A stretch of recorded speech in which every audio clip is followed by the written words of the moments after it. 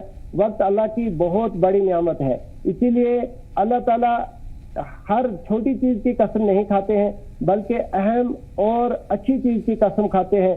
قرآن میں جا بجا وقت کی قسم کھائی گئی ہے، جیسے والعصر قسم ہے زمانے کی، والفجر قسم ہے فجر کے وقت کی، ولیال عشر اور 10 راتوں کی، والضحی واللیل اذا سجا دن کے بارے میں، رات کے بارے میں قسم کھائی.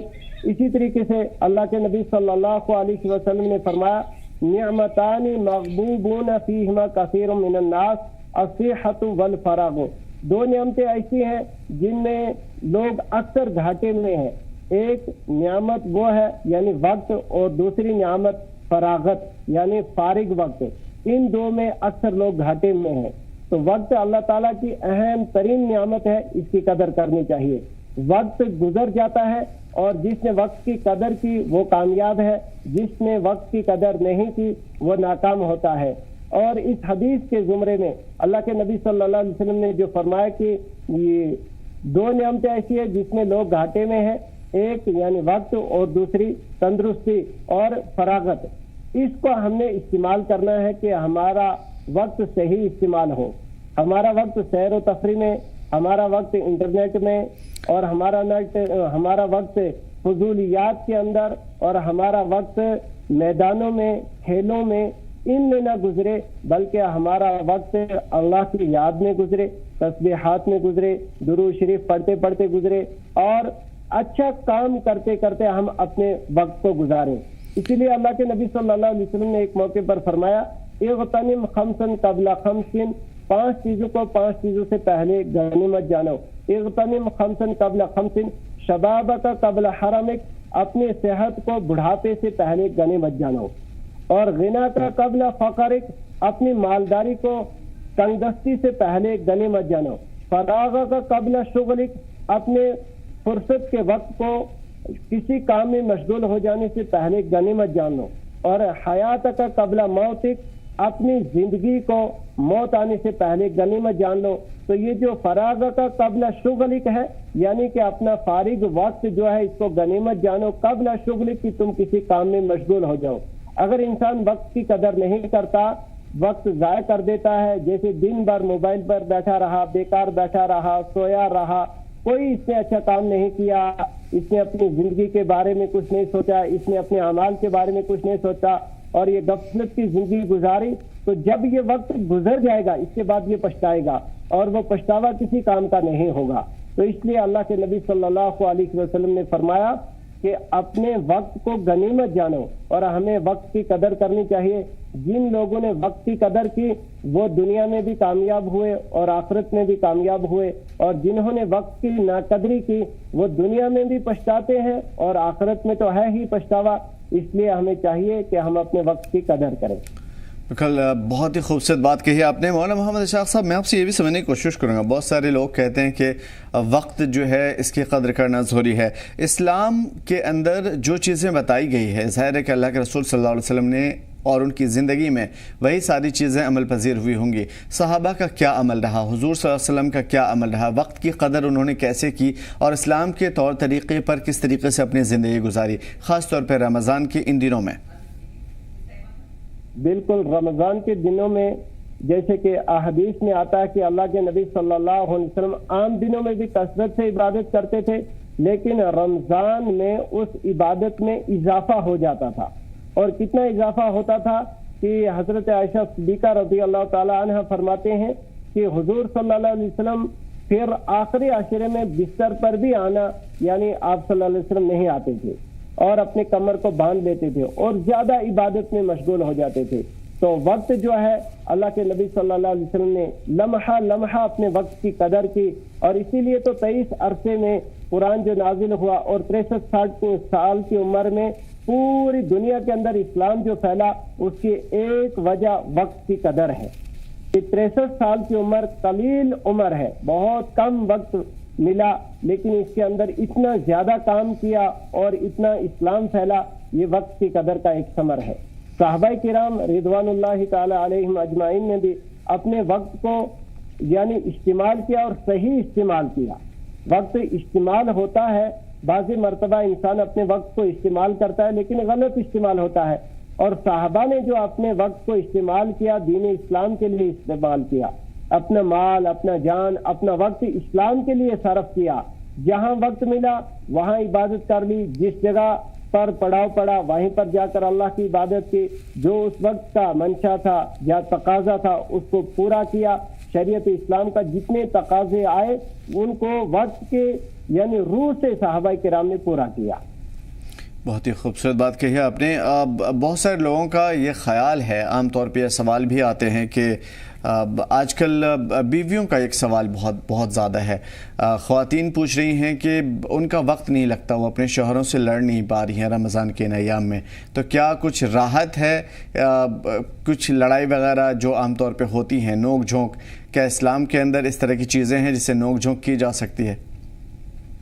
نہیں، اسلام تو ہمیشہ امن کا درس دیتا ہے، شانتی کا درس دیتا ہے اور اخلاق کا درس دیتا ہے۔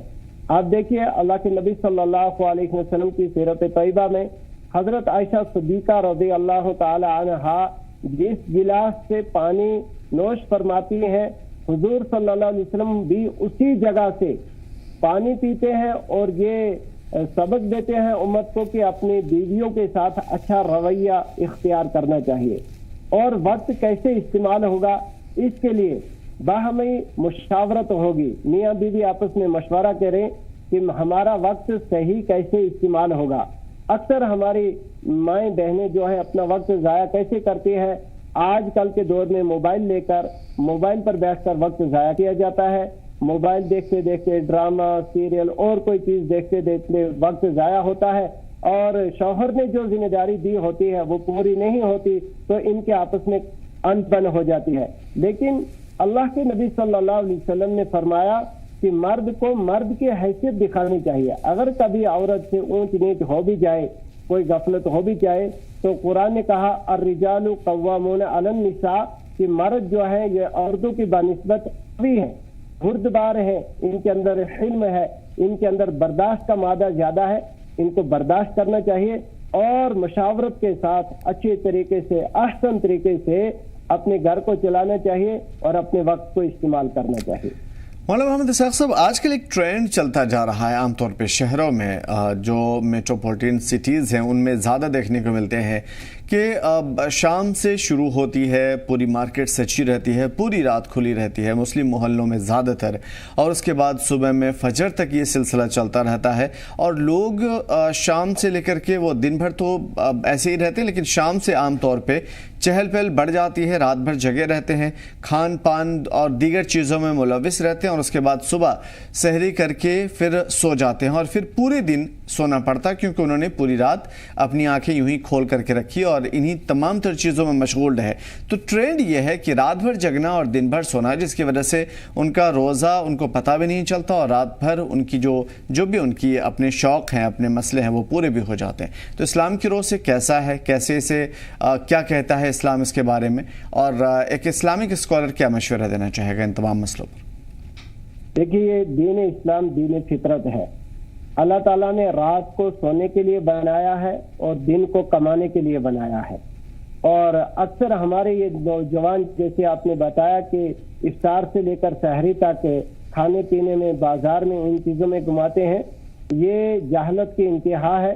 اس سے بچنا چاہیے کہ اللہ تعالیٰ نے رات کو آرام کے لیے بنایا۔ افطار جو کرنا ہے نا، افطار کا اصل مقصد ہے کہ آپ نے دن بھر روزہ رکھا، آپ دعا کیجئے اور افطار میں پیٹ بھر کر نہ کھائیے۔ پیٹ بھر کر کھانے سے کیا ہوگا کہ غفلت طاری ہوگی، سستی طاری ہوگی، کاہلت آئے گی، اور جس نے پیٹ بھر کر کھا لیا نا، اس کو عبادت میں مزہ نہیں آتا ہے۔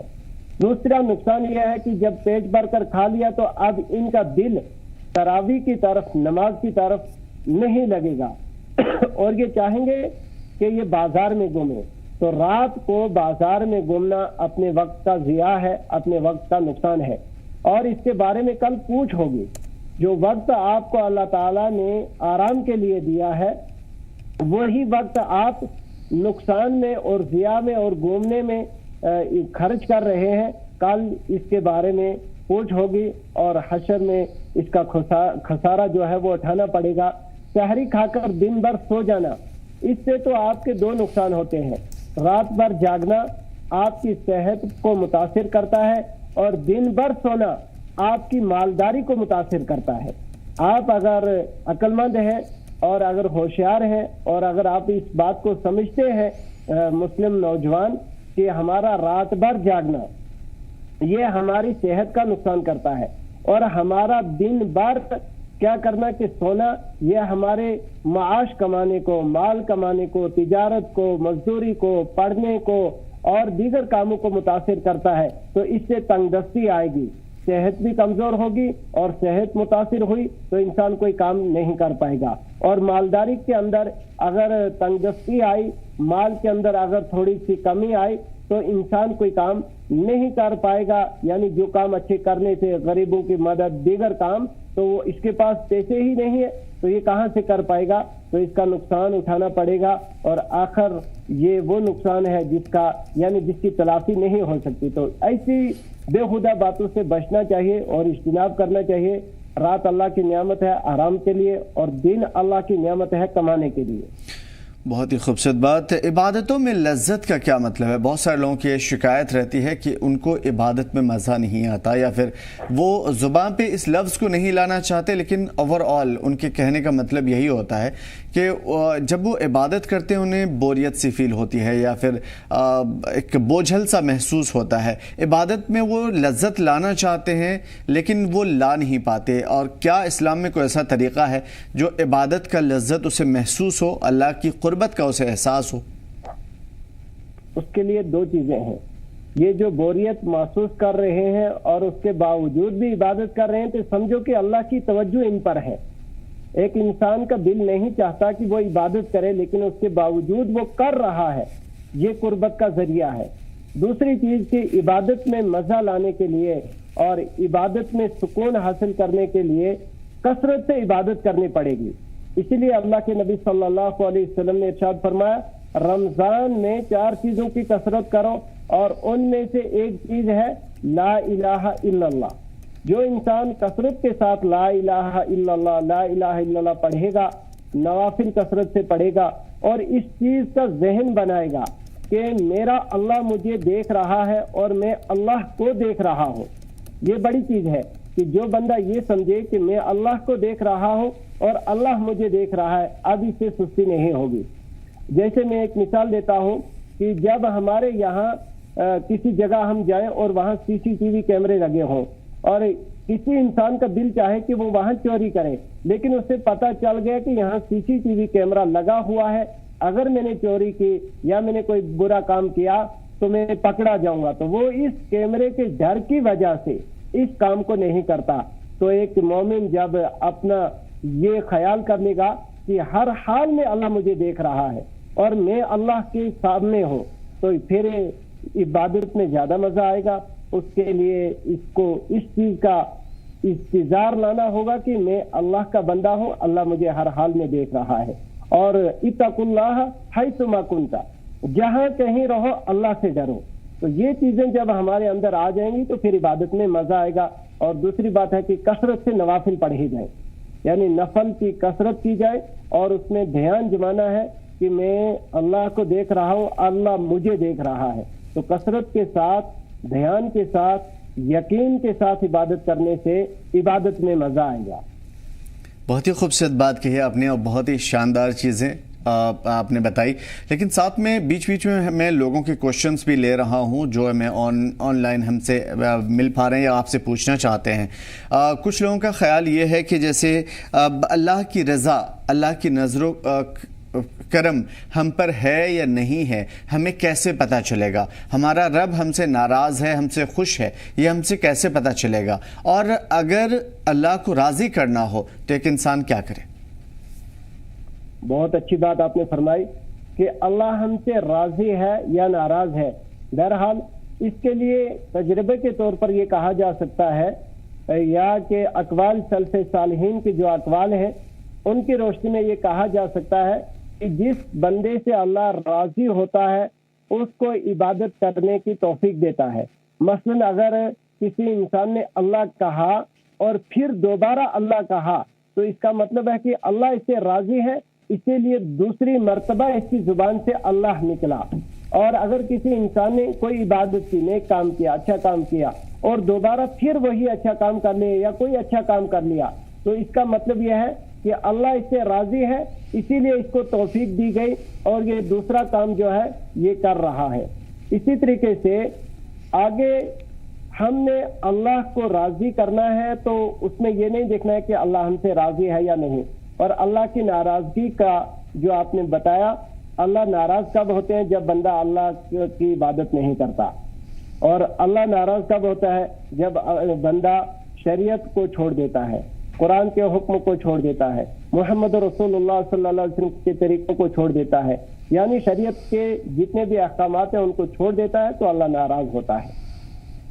بہت ہی خوبصورت بات کہی آپ نے۔ اور یہ بھی ابھی بیچ میں ایک سوال یہ آ رہا تھا، حالانکہ انہوں نے چند جو الفاظ لکھے ہیں اس کا مطلب شاید بہت لمبا ہے، لیکن ان شارٹ میں آپ سے یہ پوچھنا چاہ رہا ہوں اس سوال کو شارٹ کر کے۔ ان کا یہ کہنا ہے کہ زندگی میں بہت سارے گناہ ہو گئے، لیکن یہ پتہ نہیں ہے کہ موت کب آنی ہے یا ہمارے پاس وقت کتنا ہے، اور کیا اتنے لمبے سمے سے چلی آ رہے 30-40-50 سال سے چلے آ رہے گناہوں کو چند سال میں یا چند مہینے میں دور کرنا شاید ان کے لیے پاسبل نہیں ہے۔ کیا اسلام کو ایسا طریقہ بتاتا ہے کہ مدتوں سے چلے آ رہے گناہوں کو اللہ تبارک و تعالیٰ کی معافی مل جائے اور اللہ تعالیٰ کی رضا مل جائے؟ ہاں، ایسا بالکل ہے۔ قرآن میں آیا کہ اے میرے بندے لا تقنطوا من رحمت اللہ، میری رحمت سے نا امید نہ ہو۔ اور احادیث میں آیا کہ اگر ایک انسان گناہوں کا سمندر لے کر آئے، سمندر کی جھاگ کے برابر اس کے گناہ ہیں، اور وہ اللہ سے آ کر یقین کے ساتھ، صدق کے دل کے ساتھ آ کر وہ توبہ کرے اور یہ کہہ دے یا اللہ میری توبہ، میں آئندہ یہ گناہ نہیں کروں گا، تو اللہ تعالیٰ اس کے یہ سارے گناہ معاف کر دیتے ہیں اور اس کے یہ یعنی گناہوں کا جو رجسٹر ہے اس دفتر ہی کو ختم کر دیتے ہیں۔ اور ایک حدیث میں حضرت عمر رضی اللہ تعالیٰ نے فرماتے ہیں کہ جو بندہ اللہ کے خوف کی وجہ سے اللہ سے ڈرتا ہے اور روتا ہے اور مانگتا ہے اللہ سے، اس کا جہنم میں جانا ایسا ہی ہے جیسے کہ گائے یا بھینس یا بکری کے تھنوں سے دودھ نکالنا اور اس دودھ کو واپس تھنوں میں چڑھانا۔ دودھ نکل تو آئے گا لیکن واپس چڑھنا مشکل ہے۔ اسی طریقے سے جو سچے دل کے ساتھ توبہ کر لیتا ہے اللہ تعالیٰ اس کے گناہوں کو معاف کر دیتا ہے۔ اسی طریقے سے حدیث میں آیا کہ اللہ تعالیٰ بندے کی توبہ اس وقت تک قبول کرتے رہتے ہیں اور جب تک کہ آفتاب غروب سے نہ چڑھ جائے، یعنی سمت خلاف جب آفتاب چڑھے گا اس کے بعد اگر کوئی بندہ توبہ کرنا چاہے گا اس کی توبہ اب قبول نہیں ہوگی، تب تک توبہ کے دروازے کھلے ہیں۔ اگر کسی نے قتل کیا ہو، اگر کسی نے زنا کیا ہو، اگر کسی نے کچھ بھی کیا ہو، لیکن وہ اللہ کے دربار میں آ کر توبہ کرتا ہے، سجدہ ریز ہوتا ہے، اللہ سے گڑ گڑا کے مانگتا ہے۔ اور توبہ نام کس چیز کا ہے؟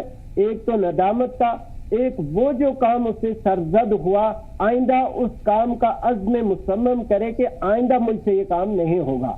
پھر بھی اگر کبھی خدا نخواستہ انسان ہے بھول جاتا ہے، ہو جاتا ہے، تو فوراً توبہ کر لے، فوراً توبہ کرنے سے گناہ معاف ہو جاتے ہیں۔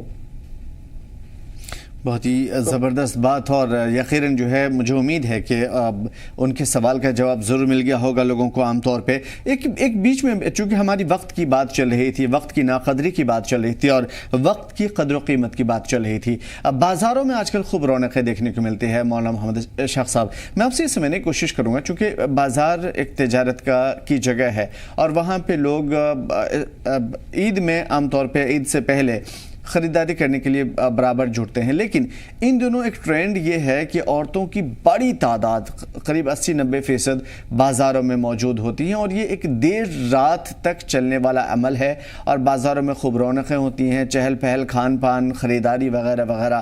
ایک دن نہیں، 2 دن نہیں، 3 دن، ایک کپڑے پسند نہیں آئے، دوسرے دن گئے، تیسرے دن، ایک لمبا سلسلہ ہے جو کہیں نہ کہیں وقت کی ناقدری کو اس میں کہیں نہ کہیں شمار کرتا۔ لیکن میں اپنی زبان سے نہیں کہہ سکتا، دین کیا کہتا ہے اس سلسلے میں، اور کیا واقعی یہ ناقدری میں شمار کیا جائے گا؟ کیا اس سے واقعی عبادات میں غفلت ہو سکتی ہے؟ بے شک یہ سب سے بڑی ناقدری ہے۔ مسلمان جو دنیا میں پیدا ہوا ہے وہ اللہ کی عبادت کے لیے پیدا ہوا ہے۔ خریداری تو یہ تو ضمنی چیز ہے، یہ تو ایک عارضی چیز ہے۔ اصل مقصد جو ہے وہ عبادت ہے، اور جو ہماری مستورات بازار کا رخ کرتے ہیں اور خود بازار جاتے ہیں اور خود کپڑے خریدتے ہیں، تو ان کا من جو ہے نا وہ عجیب و غریب ہے۔ ان کو کبھی بھی کپڑے ہوں کوئی اور چیز ہو کبھی پسند نہیں آئے گی، اور یہ ایک رات نہیں سال بھر بھی اگر گھومتی رہیں گی تو ان کو وہ چیز یعنی جو ان کی پسند یہ کہیں گی تو وہ حاصل نہیں ہونی ہے۔ تو اس کے لیے مرد حضرات اپنے گھر میں قابو پائیں۔ اگر کسی کی بیوی ہے، اگر کسی کی ماں ہے، اگر کسی کی بہن ہے، اگر کسی کی بیٹی ہے، وہ اپنے گھر کی ایک ایسی ترتیب بنائے کہ میں نے آپ کے لیے کپڑے خریدنے ہیں، میں نے آپ کے لیے خریداری کرنی ہے۔ اسلام کا تو حسن ہی یہ ہے کہ اسلام نے عورت کو ان تمام چیزوں سے یعنی بالکل پاک اور صاف رکھا ہے۔ تمام ذمہ داری مردوں پر رکھی ہے۔ اگر بیوی ہے اس کا نان نفقہ اس کے شوہر پر، اگر بیٹی ہے اس کا نان نفقہ خرچہ جو ہے اس کے باپ پر، بہن ہے تو اس کے بھائیوں پر، ماں ہے یا اس کے شوہر یا اس کے بیٹوں پر ہے۔ تو عورت جو ہے ان تمام چیزوں سے آزاد ہے۔ تو اب جو عورتیں ہی بازار کا رخ کرے گی تو وہاں تو شیطانیت ہوگی، وہاں تو گناہ ہوگا۔ اس لیے ان چیزوں سے ہمیں پرہیز کرنی چاہیے۔ ہماری ماؤں بہنوں سے میری یہی التجا رہے گی کہ بازاروں کا رخ نہ کریں، بلکہ شریعت کا حکم ہے کہ آپ اپنے گھروں میں رہیں، اور جو عورت گھر میں رہتی ہے اور پردے کے ساتھ رہتی ہے وہی عورت کل کامیاب ہے اللہ کے دربار میں۔ بازاروں کی طرف رخ کرنا یہ کامیابی نہیں ہے، اس چیز سے بچنا چاہیے۔ دوسری کہ خرید و فروخت کے لیے رمضان نہیں ہے۔ ہمارے تاجر حضرات بھی اور عوامی سطح پر مسلمان لوگ بھی رمضان کو ایک سیزن کا مہینہ بنا لیتے ہیں، یعنی اگر جس نے جو بھی کمانا ہے وہ رمضان میں کمانا ہے۔ رمضان تو اصل نیکی کمانے کے لیے ہے، اور ہم نے اس کو مال کمانے کے لیے استعمال کیا۔ تاجر تجارت کر کے مال کماتا ہے اور لوگ جا کر لیتے ہیں۔ جو چیز ہمیں غیر رمضان میں 10 روپے میں مل رہی ہے وہی چیز ہمیں رمضان میں 100 روپے میں مل رہی ہے۔ اور یہاں رمضان کے بارے میں آیا کہ